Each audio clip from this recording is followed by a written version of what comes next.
人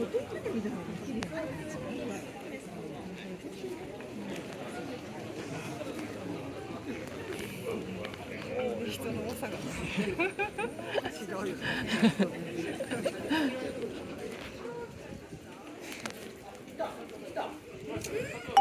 C'est-à-dire qu'il y a beaucoup d'or, il y a beaucoup plus d'or que dans ces petites feuilles qui sont là. Par contre, parce que l'épaisseur n'est pas du tout la même. Là, vous pouvez prendre la feuille, la manipuler à la main, ça ne va pas se déchirer, ça ne va pas se... mais par contre, vous ne pouvez pas mettre ces feuilles-là sur des choses très complexes. En termes de... Sur des aplats, c'est très bien, des murs, etc.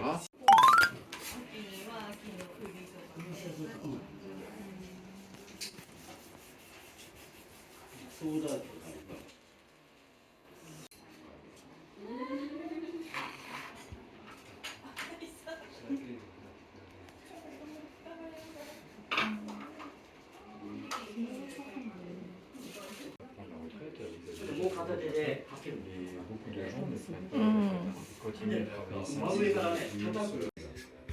et on va refermer, on va repercuter. Et en repercutant, nous arrivons à ça.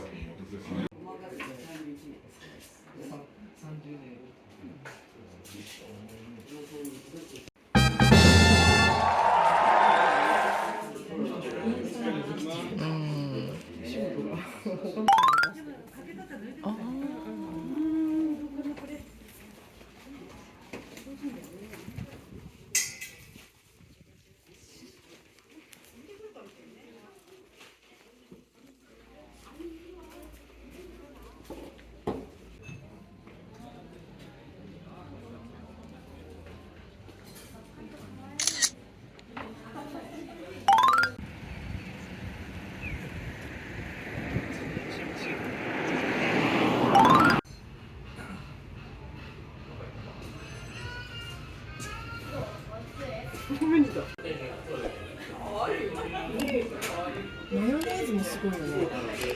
大きいよね。